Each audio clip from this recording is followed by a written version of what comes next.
He is delayed, yes. We should.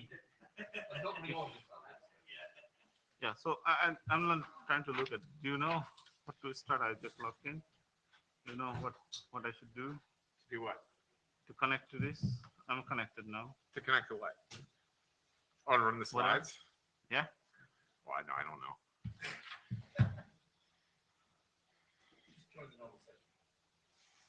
Yeah. Oh, you plug your laptop in an Ethernet drop. I don't need to. I mean, I have a own Wi-Fi, right? Oh, okay. Materials. The slide's not available. Refreshing is without logging in.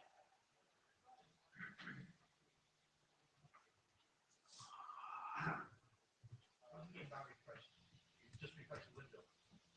I mean, that's what you had. I mean, it's, Yeah. That's why I want to know the answer. I think so because it's probably. Yeah, I also wonder if it actually is not refreshed on that system. Now, if you can refresh the system. Yeah. Okay. Just start. And I don't like how to get the audio. People can listen us. You get all the. Yeah, the audio is wired in. All you need to do is share that to share from your computers to the slides. While we are getting ourselves a remedial share training here, do we have a volunteer to be a scribe and a note taker? Which one?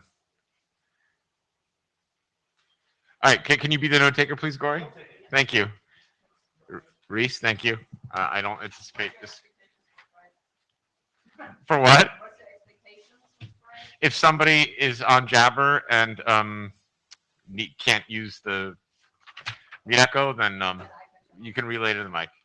Or if there's like some huge blow up on Jabber, we would like to know. Hey, if I were you, I would say that at the mic. I already did that once. Are you? I'm gonna share something. I think you use the it's that thing there, right? There you go. If they're preloaded slides, why don't that can't be right? Yeah, that's what I need. It's in the agenda though. Yeah. All right. Well, yeah, you do need to download it. I'm not downloaded it, but then how do I do this? Dismiss that and try. Share screen. You can share your screen and do the downloaded thing. All right, I'm just going to start talking. Yeah. Welcome to Tsvarea, everybody. I'm sorry that we don't know how to work anything. Nevertheless, if you have not somehow seen the note well yet, please take a look at the note well. Most of us are familiar with it. Basically, if if IPR is a thing and if you have any IPR relevant to what happens today, you must disclose it. I invite you to type note well into your favorite search engine if you like and investigate that a little bit further. Today we're going to go through our usual AD slides about the state of the area in a moment here, and then we have a couple of invited talks on the theme of SCTP, and I'll say a few words about that later. We have slides. Look at that. Thank you, Zahed. I'm Martin Duke, and this is Zahed Sarkar. Next slide. We've already talked about that. And of course, we'll have open mic at the end of the session. Okay, just as a brief summary of the existing working groups, not a whole bunch, not a whole bunch of big developments in terms of big new work going on, I would say, in the working groups. But we do have some chair changes. I'd like to thank Jan Seedorf and Michael Scharf, who chaired Alto and TCPM respectively. And a big welcome to Mohammed Bukader, and actually it's not on the slide, but Ian Sweat, who are taking over Alto and TCPM respectively. Do you have anything to add? So you can hear me, right, Rick? So yeah, for the working groups I'm responsible for, I think the DTN rechartering has been done, new work coming in. There is a session today after in the afternoon, and there we are having some sort of like overview discussion. One of Vinsarf will be talking, so you might be interested in going in. Um, m- then we have Quick, always championing the deliverables and new items. I think one of the things that we could mention here, like they are started working on MP Quick extension, and there are a couple of drops they went for the RFC editor queue, and obviously there are some new IDs on load balancing and version negotiation that if you are present in today's session, you know about it. RMCAT has one working group document that's in working last call. I think this is waiting for the work, Schaefer's write-up. Anna is working on it. Um, and then for the tabs, most of the things going as usual. Uh, we're just talking about new milestones, about some mapping over quick. So that would be all, I think, from my side.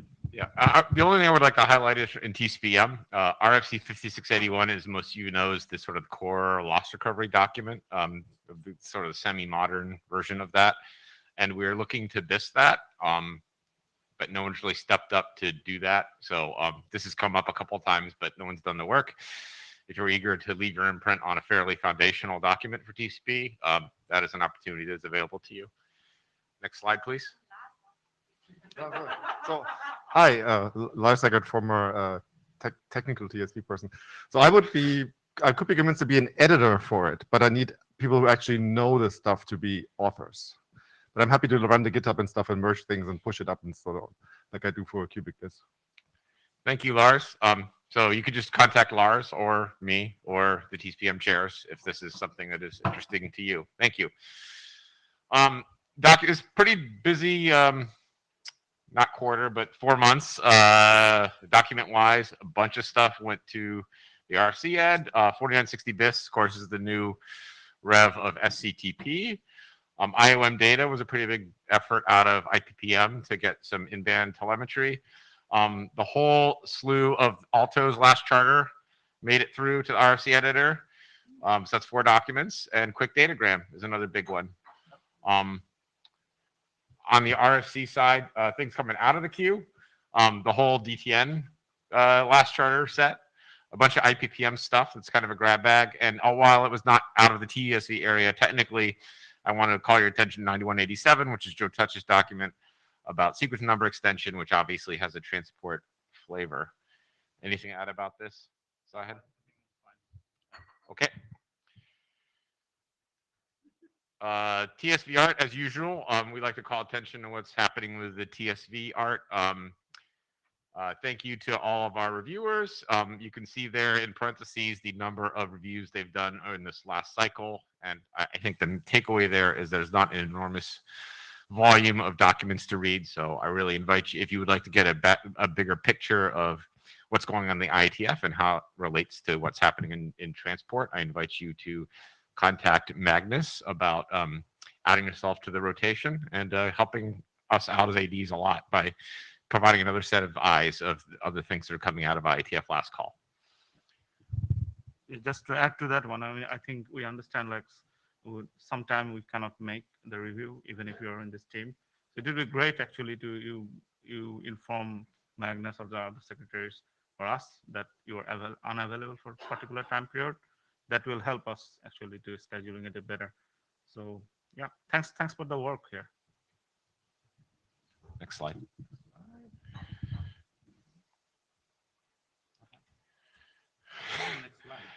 There's no next slide. Oh, right. Okay, so let's call up the other presentation. So we have, as I mentioned a couple minutes ago, we have 2 presentations on the subject of SCTP. Obviously, we shipped Quick quite recently, and that has a number of SCTP features. So some of you might be wondering, what's up with SCTP? Is it still relevant? We have a couple of speakers today that will argue that it is. I think we'll start with Michael Tuxen, who's remote. And Michael, are you there? He is there. We need to give him. Yeah, I am there.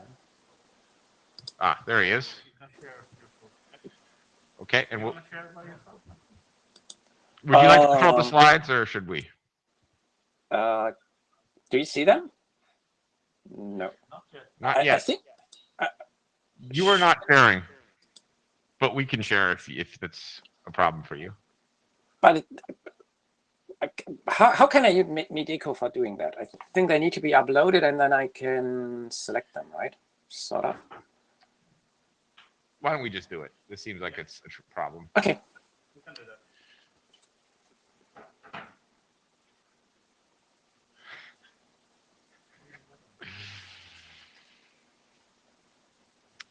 Okay, Michael, take it away. Yep. Okay, next slide. So I don't want to discuss too many technical details of SCTP. I just want to highlight the services SCTP provides, and I'm focusing more on why things are provided and why are things have been things integrated into SCTP. And that gives you, I think, should give you a better understanding when you can use SCTP or another transport like maybe MPTCP or QUIC or whatever. So things started, I think, more than 20 years ago, and the original use case was to be able to use an IP-based network for transporting SS7 signaling messages over IP. That's telephone signaling, classical telephone signaling. And although I'm focusing here on that, the use cases where SCTP is used up to now is sometimes still that, and sometimes other signaling which has similar requirements. So the SS7 stuff, what was special about that, it was what you transport, or what you deal with is small messages. Small meaning 100 bytes is not a small message there. And you need to transport them reliable, but the ordering requirements are not that you need complete ordering, but only some messages need to be in sequence. So from a telephone call perspective, all messages belonging to a single telephone call need to be in sequence, but you can interleave messages from different telephone calls without any problems. So only partial ordering is required. You have pretty strict time limits for delivering the messages. So this means the time between the sender sends it and the receiver processes it. So it's not about queuing delay or retransmission. So it's an end-to-end limit. And this means you need to minimize head-of-line blocking. So if you are delaying the processing of a message without any good reason, that's not a good thing. And the last issue is that you need a very long lifetime of the communication relation. And you need a high level of reliability. So long lifetime means an SCTP communication relation can be up for a year or something like that. And to avoid this, you need to avoid single points of failure. So normally you have multiple network connections and you need to fail over in a very fast time limit. Next slide. So that basically motivates the base protocol features. You have reliable transport of user messages. So it's message oriented. You can bundle multiple messages in a single packet because you want to do that efficient and messages are small. You can have multiple streams and only messages sent on a single stream are delivered in order. You have also support for unordered messages. They are reliable, but you deliver them as soon as they get to the destination. Dealing with network failures is handled by using multi-homing. So you have multiple IP addresses on each side, and you supervise the paths. You want to know which paths are working, which ones are not working, that in case of you need to fail over, you fail over to a path which is working. And the use case, so the protocol was developed in the IETF, so all the dimensioning, the timers, and that stuff is selected for the big I internet, but this is not the parameters which are used when you run this protocol. So they are much stricter timers and this stuff. So you need to be able to configure that on a very fine-grained way.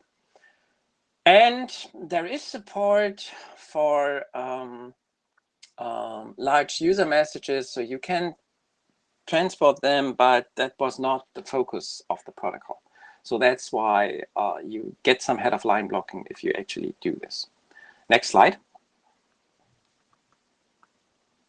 So over time, some of the limitations of the protocol were worked around or addressed. Several things were done pretty simple when the protocol was designed, because it should be on the market very fast. So I think it was about a year between the first version of the protocol and it went to the RFC editor. So the features are basically, you can dynamically reconfigure the addresses. Normally the address, in the base protocol, the addresses are negotiated during connection setup, but you can change them over time. This was hard to get through the IETF, but it's done. You can increase the number of streams and reset them. This is basically, if you don't want to tear down the communication relation, to just increase something or change the addresses. We have partial reliability, so that addresses a point where the application, for example, runs a timer, and when the timer runs off, for example, it supervises the call setup. And if the application decides, no, it didn't work, then it doesn't make sense at the lower layer to still retransmit the messages. So that's why partial reliability went in. The base specification has an abstract API, and there is also, it was also worked on a concrete API just to make sure that you are able to configure the parameters you need to be able to, that you can actually do that. That was very helpful, and sometimes still an issue that you can't tweak some of the numbers. There were documents to improve the failover, and additional lower layers were added, so you can run, so the base spec only runs over IPv4 and v6, but you can run it over IPsec. Originally, STTP was developed like quick over UDP, but it was changed to run natively over IP, and a later spec brought back the UDP encapsulation, and you can run it over DTLS if you want to even encrypt the transport information. This is used in WebRTC, which is a use case which came in later, and large user messages are also an issue there. So the handling of large user messages was improved to avoid head-of-line blocking, and several stream schedulers were specified, which is a local issue on the sender side, but you might want to have a defined behavior when you run certain applications. And the most common way to secure SCTP traffic is with transport layer security. So there are specifications for TLS and DTLS over SCTP. Next slide. Yeah, that's the WebRTC use case. So basically, SCTP is used to multiplex data channels and provide a congestion control for them. So you can have multiple data channels in WebRTC, which are a symmetric channel. So the properties in one direction are the properties in the other. And SCTP allows you to basically to open and close these, to run them ordered and unordered, and reliable or unreliable, where unreliable means the number of retransmissions can be limited or the lifetime of user messages can be limited. This can be combined in different ways. So you can have unordered but reliable, or ordered but still unreliable in some sense. And this is sort of hidden from the user who doesn't see SCTP. He just sees or selects these ordered, unordered, reliable properties, and that's it. Next slide. Yeah, so the question is, so this is how SCTP evolved in the IETF, and as you see, it's mostly related to the original use case. There are some points which we didn't achieve in the IETF. I listed a couple of them. So the parameterization for signaling networks was something which was brought up a couple of times because it was important for people running SCTP-based communication, and they wanted some guidance on that. But the argument was always that's not the internet, so we don't do that. There was an interest in specification and specifying conformance tests, which also was not possible to do, but that's still something which is done in deployments where people test implementations before they take them into service. The SAC, the acknowledgement scheme in SCTP, is in a way that you can renege, and there was an extension to do it in a non-renegable way, but that also didn't went through. The multi-homing in SCTP is used for network resilience or fault resilience, and there was an idea to do it also for load sharing, but that was also not acceptable, and ECN support didn't make it. Next slide. So the current activities in at least TSV are still working on an old document about NAT. And it seems to be coming up in the context of Linux container stuff, which seems to use NATs. And if you want to run SCTP there, then it seems to be an issue. And the other one is an update for DTLS over SCTP. There is a specification which has its limits because it was written when only DTLS 1.2 was 1.0 was available, and 1.2 and 1.3 are different and don't provide the same services. So there is some work needed. Next slide. That's actually what might come up. One is the document for UDP encapsulation has an issue which is written up in the document and in the draft there. And instead of having a separate document saying you need to do this also, the idea, I think, of the former transport AD or so was to just do a BIS document to have one complete spec for that. So that might come up. The other one was the 4895 BIS SCTP auth. The algorithms there are only HMAC with SHA-1 and HMAC with SHA-256. And during the discussion for the DTLS BIS document, it came up to have also other algorithms there, maybe obsolete SHA-1 as a must to implement. So that might come up. I'm not aware of a lot of more issues. There's some textual cleanups, but nothing fundamental.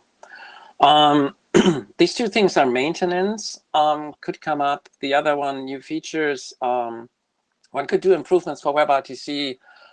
Simple ones like you don't actually need the checksum. I'm aware of some implementations not using the checksum at the SCTP level because it uses on some platforms a substantial amount of cycles.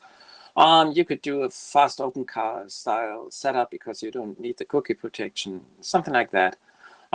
You could do association forwarding to allow any cast-like features, which I presented, I think, an IETF ago or so. If you want to do load balancing between multiple points, you can do that. Or I think Ericsson brought that up. You might want to consider a full mesh model. So in SCTP, the multi-homing is you don't consider the source address peers. You only supervise the destination address and not the destination source address pairs. That's what I wanted to say. Yeah, so that should give you an overview what the features of SCTP are. Some of them are available also in other protocols. Multi-streaming in QUIC, multi-homing in TCP, MPTCP, or upcoming in MP-QUIC. But it should give you a feeling what the services are and why they are there. Any questions? Any questions for Michael? We're going to have Claudio go talk a little bit more about, or dive a little deeper into the service provider use case, but does anyone have any questions for Michael?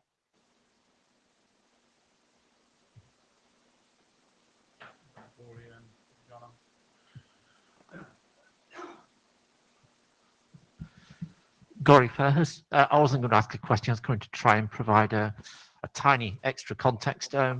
We looked at path failover with SCTP, and we did work there. We pushed back on multipath because at the time that wasn't a thing. Now it is. Maybe that is also something that we could potentially look at with SCTP. Just because I pushed back once doesn't mean that this is a bad idea. Similar with ECN.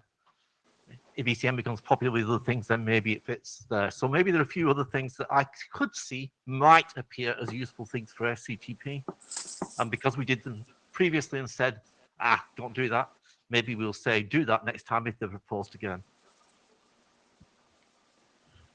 Jana?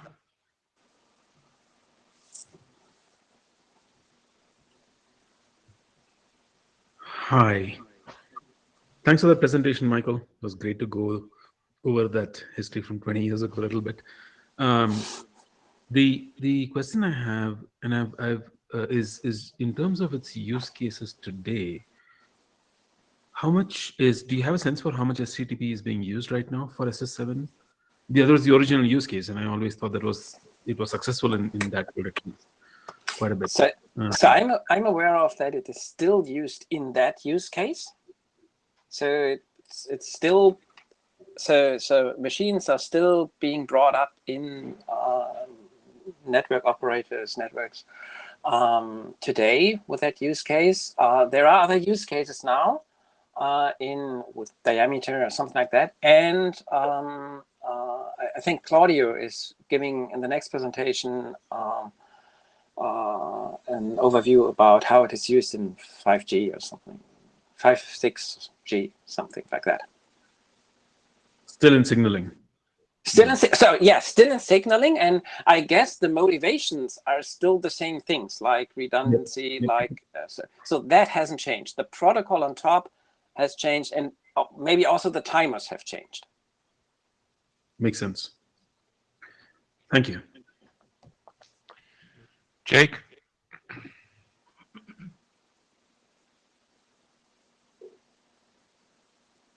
Sorry, I keep mixing up the video and screen share buttons. Okay. Thank you, Michael. That was interesting. I had there's a lot I don't know about SCTP. I've never really used it, but the feature you mentioned about partial reliability and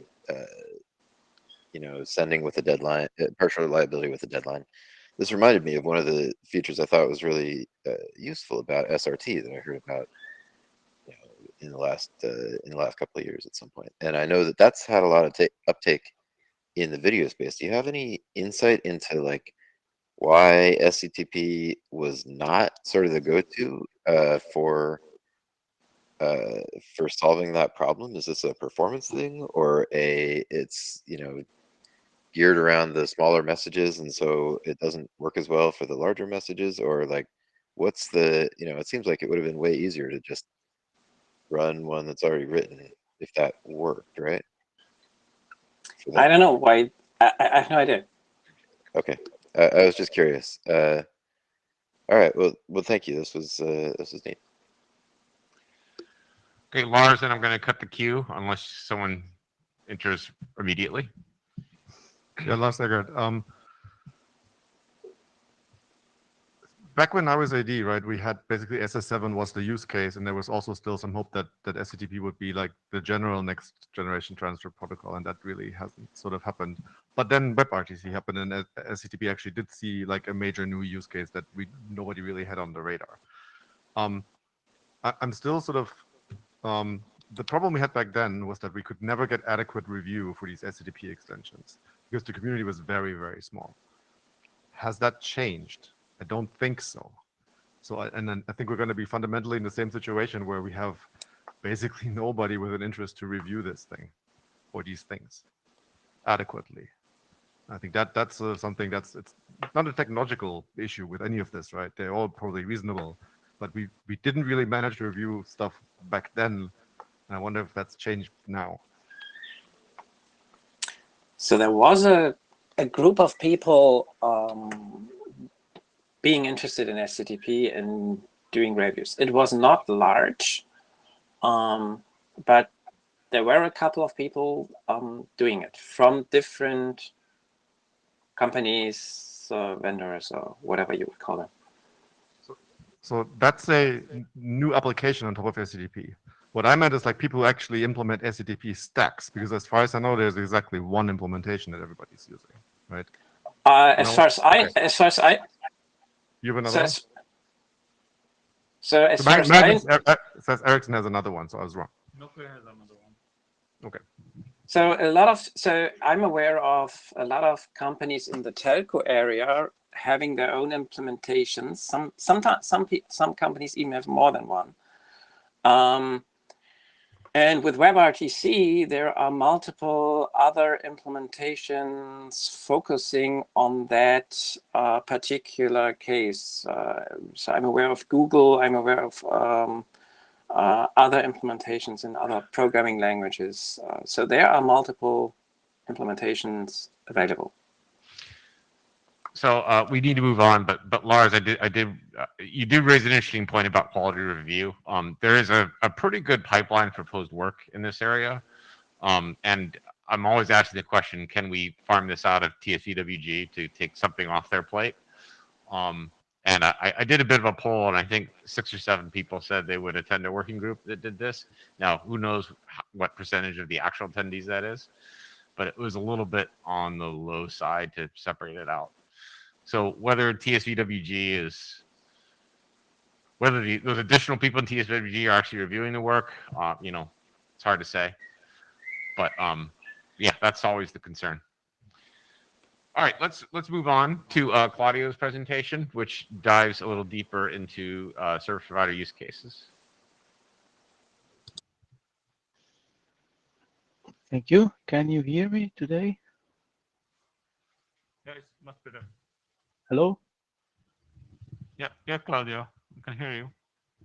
Go ahead. You can't hear me today, or? We can, Michael. or you can't hear us, perhaps. Hello, can you hear me today? Oh, perfect. Because I don't hear you. Yes, okay. But I try to do what I can here. So, well, somebody asked, where is SCTP still used? Just look around you. It is all around you. It's used everywhere in the world. Every day there are thousands of new deployment of SCTP because it is used in the radio access network. So it's not your mobile phone that is using SCTP, but the next hope, the radio station, is using SCTP. And there are some special reasons why it is used as SCTP, and possibly some of the reasons that were not really the real objective of the first design of the protocol, because we are not using SCTP with SS7 in the radio access network. SS7 is not there anymore. and we use it in a very peculiar way. So let please switch to the next slide, and I will talk a little bit about why it is there. In front of you, you have something like the current radio access network. So you have some core sites, you have some central sites that are cloud-based, and you have the radio site. Here, I show you that they are all connected with the lines, and those lines, they represent the SCDP association. It is the control plane. So it's not really the message for the end user, but it is the message that enables the end user to do what he wants to do with his mobile device. So, for instance, if you want to get more bandwidth because you are watching some movies on your mobile phone, then it's your radio that will ask to the network, is this user equipment permitted to do more bandwidth? If so, then it will tell via control plane to the radio to allocate more bandwidth. So that is more or less the new way the control plane is controlling all the devices in the radio access network. And on the other hand, this is not internet, it is another network. It's often on VPN, so you don't have, you don't go into the public internet. It's often handled in a different way than we imagine a network. So quite often, each of these control signaling is encapsulated over IPsec for security. And also often this IPsec encapsulation is statically routed in order to keep under control all the possible faults between nodes or network problems. Some are single-homed, some are multi-homed. In the old world, when we were doing 3G, we had only single-homed association in the chain. But when LTE has been introduced with 4G and with 5G as well, we have started, or the customer, the operator, have started pretending to have multi-homing for redundancy, so that the network can be under control in a smooth way. Furthermore, when moving from 4G to 5G network has introduced a concept of migration. So when moving from 3G to 4G, there was no direct communication in the RAN between those generations, but between 4G and 5G, a new trend has been established so that we have a channel that connects to the generation, and this still is transported over SCTP.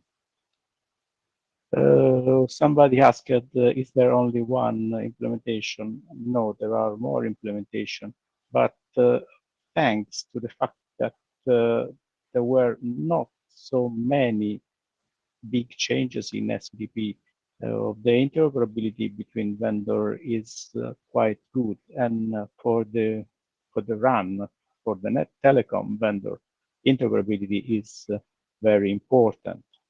And the lifetime of SCTP is in this way tied to the lifetime of the radio access network. So let's say that 4G will be still there for another 10 years, and then 5G has been just taken over now. So let's say that in 2035, SCTP will still be there. So if thinking about a replacement for SCTP is something that should be planned now and probably will show up in the middle of the 30s. Please, next slide. As I said before, the RAN is not internet. since the control plane is very important for the operators, and losing the control plane means losing money. The IP network is, say, rather than being packet oriented, it's a connection oriented fashion. So the operator, they take particular care on how they encapsulate and how they are positioning the security gateway for for traffic redundancy, and they use static routes. I can also tell you that they don't trust DNS. They assign manually IP address for having everything under control. Next slide, please. We are using, before Mikael made a very nice presentation about all the feature current and planned for SCDP. What we use in run is that the connection are semi-permanent. So for a telecom operator, there is no reason to take down an association unless a problem occurs. So it should be up forever, theoretically. We use two streams. One stream is used for generic control, and the other stream is used for providing independent non-head of locking connection for other kind of signaling. Multi-homing is the feature that operator like a lot because they can reconfigure the network, still the transport network, and still the run will be working smoothly. We do in-sequence delivery. I don't know any case of non-in-sequence delivery in the telecom. In the last time, there is a lot of effort on security, so we use encryption. And then since SCDP doesn't really trust the transport network, we use the packetization level path MTU discovery. That is also part of SCDP. And unofficial, so something that is implemented and it's using SCDP, but not in the way that SCDP has been designed, is that the timers. So we are using timers that are much faster than what is recommended in the original RFC, and we take care of timer accuracy. So we use a millisecond timer accuracy for our purposes. And then we use SCDP for link supervision, even though this is not written anywhere in the recommendation. The next slide, please. Claudio, you have about 3 minutes remaining for these last three slides. One of the reason why we use SCDP is for latency. You don't think that it has anything to do because it doesn't start from user equipment to user equipment. But the case is that normally in LTE, any user equipment, a mobile phone, is in idle mode. So it doesn't have any carrier assignment from for transferring data. So you think that you are connected, but you are not, unless you do something, and then at that time, your user equipment asks the network for resources. So it's like that the cable is unplugged from the network. You plug in the cable to the network only when you ask for it. And then the handshake for guaranteeing the user plane data requires 5 signals between UE and the core network. And the requirement is that it should be accomplished in less than 100 milliseconds. So if you want to make a ping from your LTE mobile phone, you will spend 5 handshake, and then you will send the ICMP packet and getting the RTT. And the measured time will be actually the sum of this initial handshake and the actual RTT. This is something that shows how important is the SCTP and the control plane for the experience of the low latency that a user has. Next slide, please.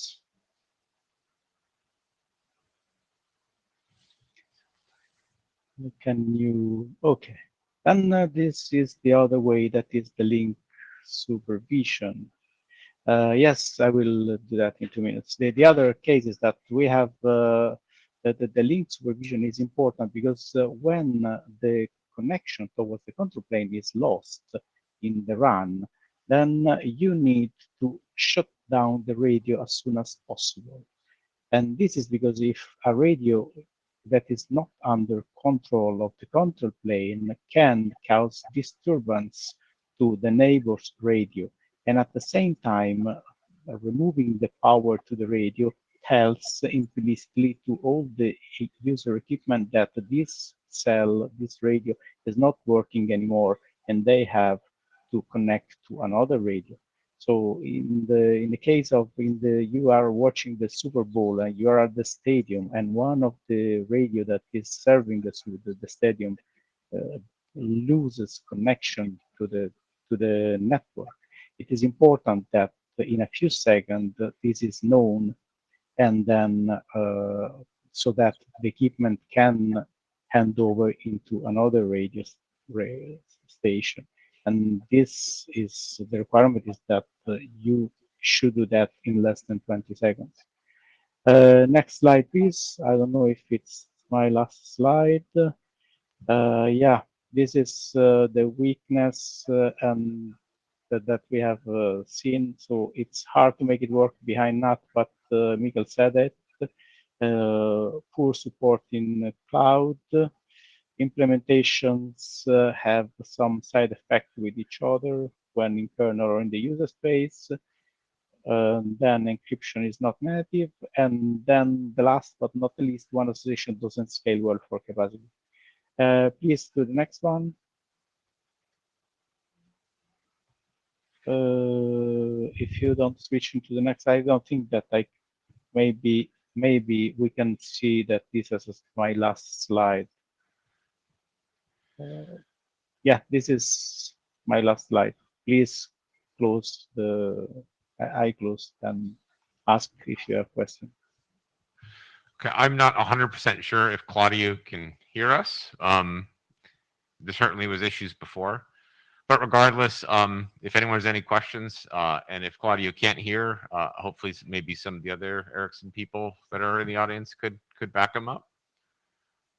Michael? Yeah, so the question is the capacity one. So is it, so what is the limiting point here? We can't serve a gigabit, we can't serve 10 gig or 100 gig, or in which scale are we there? No, not really. It is that it's difficult to scale over multi-core because of the design that requires this single point doing the SAC. That is difficult to implement. So you can, one association is a single point for the SAC, so it cannot grow up forever. Normally it is limited to the work of a single core. So and connection terminates at a single endpoint, like a Yes. TCP connection or whatever. Okay. Reese? Yeah, so we have a question from the chat by Julius Krobocek. The capacity issue, is it a problem with window size or with congestion control? Oh, no, no problem with Windows sides of congestion control. Everything works perfectly. But if you had more traffic on an association, then you will saturate the capacity of a single core, because I haven't seen an implementation that can spread a single association on more than one single core. This is because the way the protocol is designed. Lars? Yeah, I think it's a CPU issue because you can't offload SCTP like you can offload TCP to modern NICs, right? And so because of that, you're limited. by what a single core can do. And I guess these cores may not always be super powerful.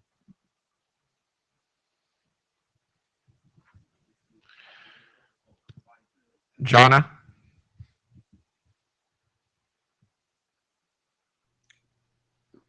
I think I'm in. I'll speak to the specific point, and then I have a general question for the chairs. I have a comment that's more general. On this particular point, I think that it really depends on the implementation. If you're doing it in user space, you might be able to do fun tricks. But I can understand that with existing implementations in kernel in particular, you'd have trouble scaling past a single core. So I get that. The general question I have for the chairs is: Are we having just questions related to the specific presentations, or are you also generally? I saw the theme here was SCTP today. Do you want to take comments on that? So I'm going to cut the queue after Michael, and then we'll transition to open mic, and you're welcome to keep talking about SCTP if you would like to do that. Okay, so I should do that now. Let's have Michael follow up on this presentation one last time, then we can open the mic. Michael. I'll just stay in the queue then. Yeah, so just two remarks. One is NICs of some vendors allow checksum offloading, which is in the case of SCTP much more useful than in the case of TCP. So doing depending on the CPU you have, that's some CPU load. I'm aware of implementations which can do at least receiving packets in one thread, sending packets in another thread to some way. So you can do that, but that gets hard. You can't use more than 2, I guess. Thank you, Michael, and thank you, Claudia, for your presentations. They were very informative. I certainly learned a lot. Now begins the open mic portion of the session. So if you have any comments at all about the transport area and any part of it, feel free to enter the queue, and we'll begin with Jana. Thanks again, Martin. So at a high level, I think it's instructive to think about the fact that SCTP, when Lars's point earlier about the fact that SCTP was designed at a different time, had different potential end goals at the time. Not all of them manifested for various reasons. We understand them, I think, reasonably well today.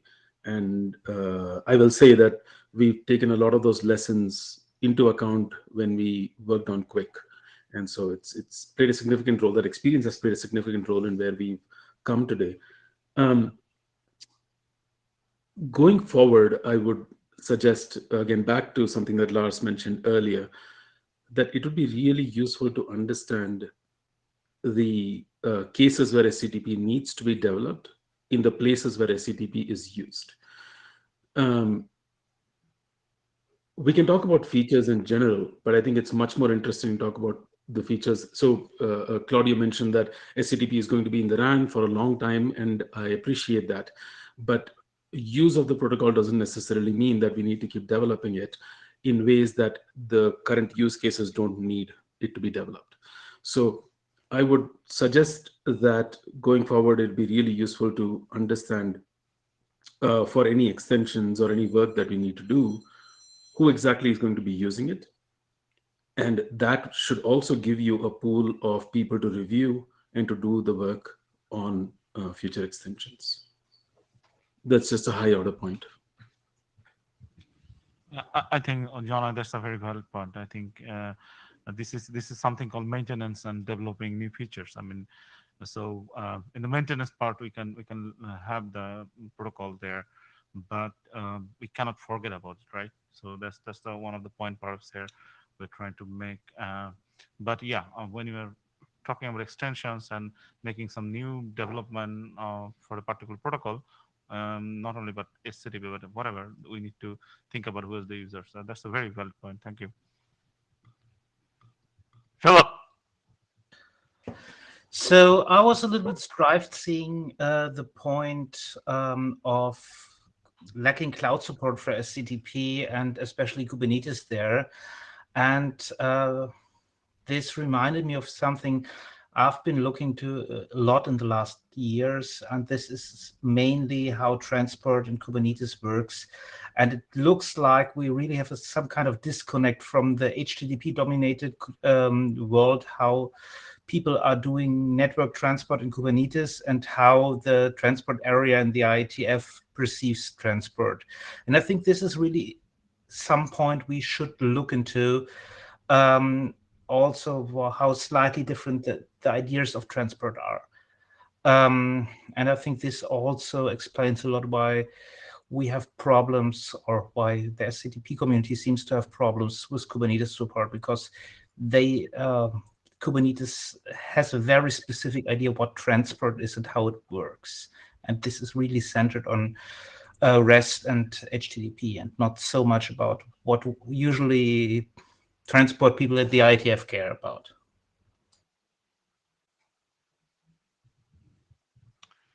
Michael? Yeah, I just want to second what Jana said. And in addition to that, that's something we do for several years. So none of the recent SCTP developments, meaning new features, were done without some other entity requesting that feature. Some other entity might be another working group of the IETF or so. So this is something we do for, I don't know, 5 or 10 years now.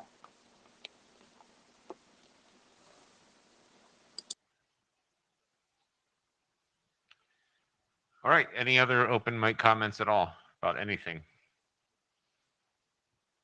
4 minutes. Okay, 4 minutes ahead of schedule. Great. Thank you for coming. Thank you for everything you do for transport, and have a good rest of your IETF. Thank you.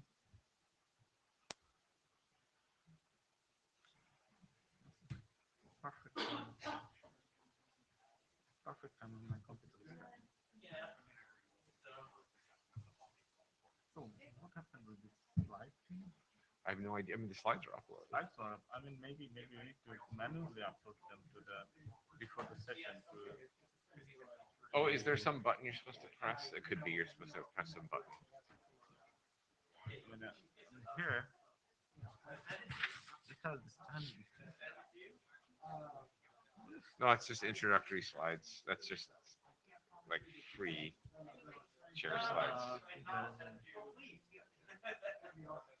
I thought they are automatically doing. Maybe this time we have to manually push them, download them and upload them.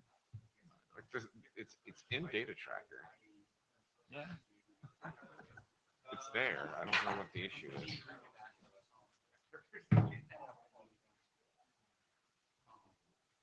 Well, it doesn't matter now. This is the problem with this. We didn't have like discussions and stuff. Well, I mean, a lot of people don't care. We knew that.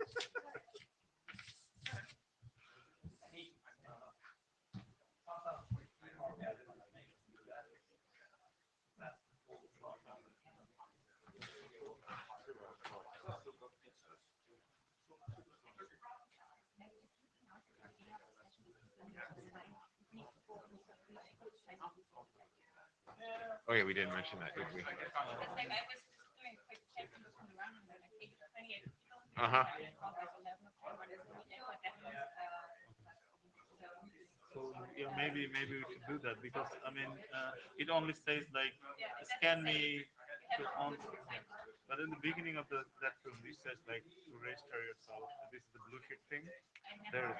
Yeah, I mean I think that. Are we still having this problem that like people are not, don't know how this works? Okay. Yeah.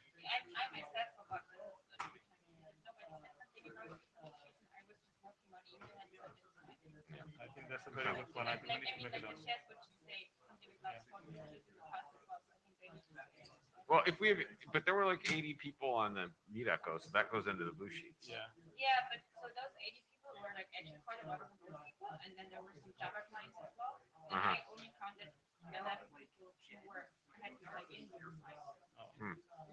Okay. I mean, I don't know. I don't have the data, but I think we are actually. It's not this session only. I think. No. I mean, I realize that this is the case. I mean, if you don't scan it, you are not on the digital blue sheet.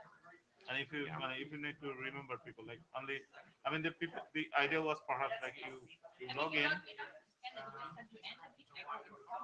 Yeah, exactly. I think not doing blue sheets was a mistake. Oh, okay. And if it is like only online, then everybody has to log in, and then that's no problem. Yeah. I'll do that. Okay. I'm not. Where I'm supposed to be? I'm supposed to be somewhere else. Reverse.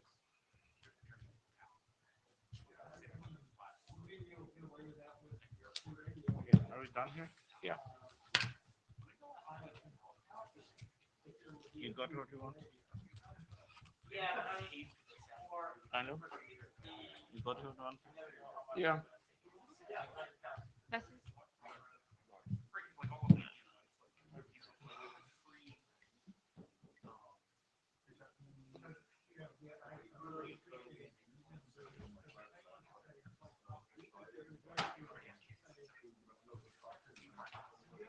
It was a pretty good talk. I mean, Yeah. Claudio's tech is terrible, but like, I didn't get it. Like, why he can. I kind of realized, like, when he stopped talking, he could listen. how does like how can someone have that kind of remote technology problem at this point in 2022? That's what I don't understand. How can someone have like a headset that can't send and receive at the same time? I mean, this guy, we have this Microsoft Teams. I was talking like just before. That's fine. Okay, so it's a weird it's a browser meet echo thing. Okay. Maybe not Windows, but browser. Maybe he allowed something, disallowed something. Yeah. Maybe,